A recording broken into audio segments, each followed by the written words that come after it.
Hi, I'm Wes Ashton, Director of Growth Strategy at Harbourfront Wealth Management and Portfolio Manager at Oakwater Wealth Counsel. Today I'm going to be talking about the tax-free savings account, some common misconceptions, and the power of compounding when you use this tax deferral strategy. In addition, I will provide a summary at the end of what you should be considering and what next steps you should be doing when it comes to your own financial situation.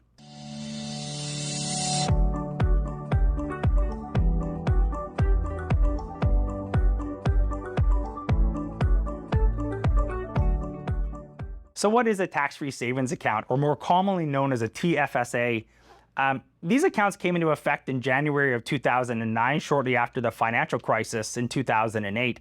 And what it allows is Canadians over the age of 18, it allows them to invest or save through this account. Now, in BC and Quebec, unfortunately, the age of majority is 19. So they have to actually wait one additional year before they can start taking advantage of this tax-free account. Now, it's not all bad news. Those individuals in BC and Quebec, their lifetime contribution amount actually starts clicking at age 18. So effectively at 19, they can make two contributions to make up for that previous year. Now, all gains and contributions, regardless of the type, whether it's interest, dividend, capital gains, deferred growth, they all happen on a tax-free basis. Okay, so all the growth that occurs through the lifetime of you having a tax-free savings account, it grows tax-free, and then the other benefit is when you take it out, it's 100% tax-free on the withdrawal or come estate time. So what are some of the misconceptions of the TFSA account? So number one, TFSAs are just like regular savings accounts that you have at a bank. Unfortunately, this is inaccurate. For most of Canadians that actually deal with the bank, often they're just told to either invest in a GIC or keep it in cash. Really what you can do is you can invest in any type of a security. There's very few limitations. So anything from a stock to a bond to a GIC to an ETF to a pooled investment alternative, we have the ability to invest in any of these types of accounts. There's really no restrictions. Now, generally speaking, in a tax-free savings account, because it's tax-free growth, this is a great place to be holding some of your investments that have a greater opportunity for growth. Number two, your annual contribution room is based on your income. This is inaccurate as well. You know, we're so used to making an RRSP contribution, which the amount is actually determined by what we make. In a TFSA, the government actually sets what we can actually contribute on an annual basis. And for those of you that have invested years ago from the beginning, you'll remember that the very first contribution amount that we could put in was $5,000. Well, today in 2022, the amount that we can put in is $6,000. And through the full period of when the account started, going back to 2008 or 2009 to today, the lifetime maximum is $81,500. So what this means is anybody who hasn't started to take advantage of this account, they have the ability to shelter or put $81,500 into this account in one shot. Number three, if you fail to make a contribution in any given year, you lose the ability to make that contribution in future years. Again, this is inaccurate. You can actually go back and actually retroactively contribute to your tax-free savings account. So as an example, let's say you have 2 or 3 years where you've missed contributing, or maybe you didn't have the cash flow and you have it this year, you can actually go back and add all those missed contributions plus this year and put it into the tax-free savings account. As mentioned earlier, the lifetime maximum is $81,500.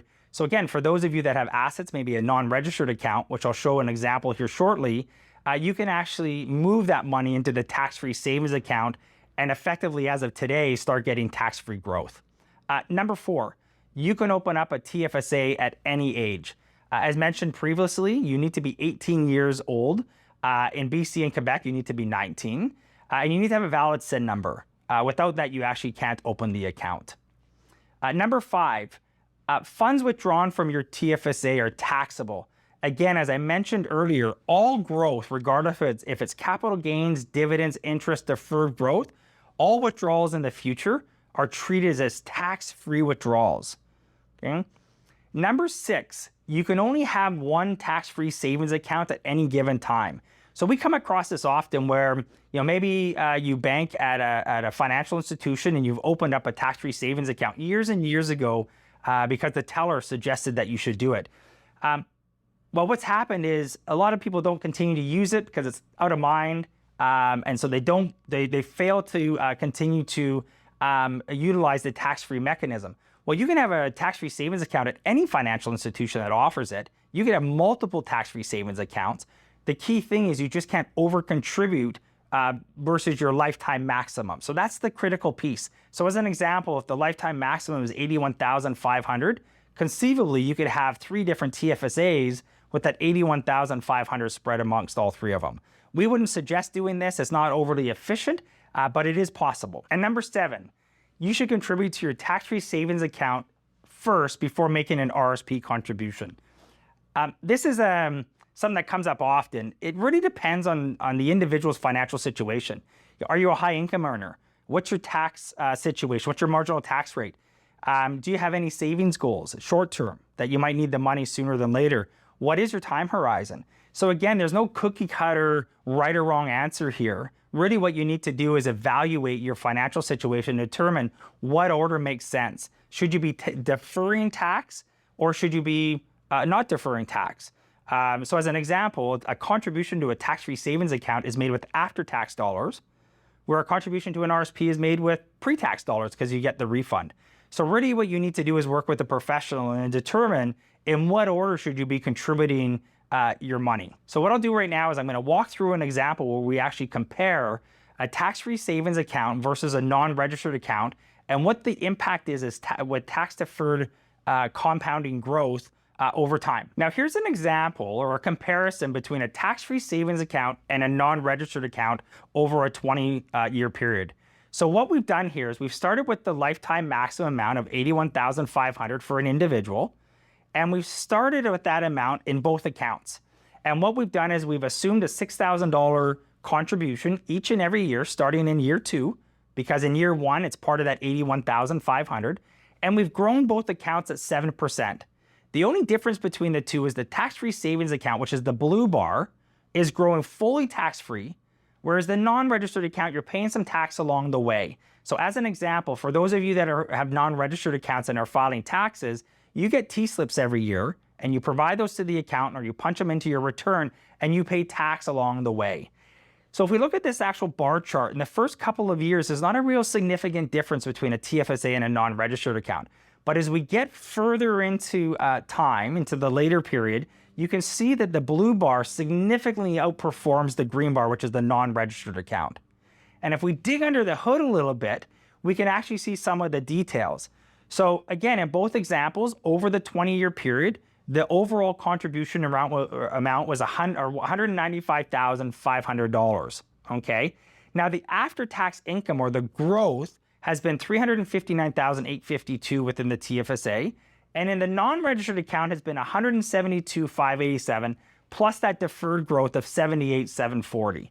So when we look at the overall amount before we actually look at the after-tax result, the market value in the TFSA is $555,352 versus $446,827. Okay, now when you withdraw it, there is another level of tax within the non-registered account because now you have to pay on the deferred growth. Okay, now this will happen again, as I mentioned, when you withdraw it or come estate time. So when you actually do the after-tax calculations, the TFSA is still $555,352 because there's no tax involved in that. But the non-registered account, again, gets further eroded down to $431,079. So the difference between the two is $124,273, which is roughly a third more. Not because you've taken more risk in a TFSA, but rather it's the tax-free growth and the power of compounding over time versus a non-registered account. So folks, Canadians are constantly looking at an edge to actually increase their return to help with their lifestyle goals, whether retirement, savings for a house, or what have you. And as opposed to just taking more risk, let's actually look at what the tax accounts or tax-free accounts you have available to you to actually put more dollars in your pocket. So I promised to provide a summary here at the end of the video. So here's some things that you should be considering. So should everyone run out and open a tax-free savings account? It depends on your situation and financial circumstance. So number one, what's your income? I mentioned this before. Should you be making a TFSA or RSP contribution? What has a bigger benefit to your financial situation? What's your cash flow?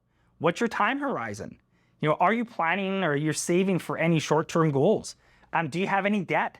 Interest rates are going to be rising, so perhaps it's a good opportunity to reevaluate your situation and knock off debt potentially. So what would I do? What I would suggest to folks is to get a second opinion on your financial situation. See what financial matters that you're overlooking in addition to potentially the tax-free savings account. As generally, it's not one or two items that are overlooked, but rather there's several. So why not invest 15 to 20 minutes of your time, understand what maybe you're overlooking, and that can improve your financial situation over the long run. So again, if you found this video helpful, or you want to get that second opinion, give us a call. Give us a call or send us an email. We can coordinate that 15, 20 minutes and provide this assessment. And the other thing is, feel free to pass this along to friends and family. They're likely overlooking some tax opportunities as well and planning opportunities. So again, this would be helpful for them as well. And again, if you like this video, subscribe or give it a like. We're going to be providing more of this content that's going to be helpful to Canadians within their financial matters. I appreciate you taking time today. I wish everybody well and have a good day.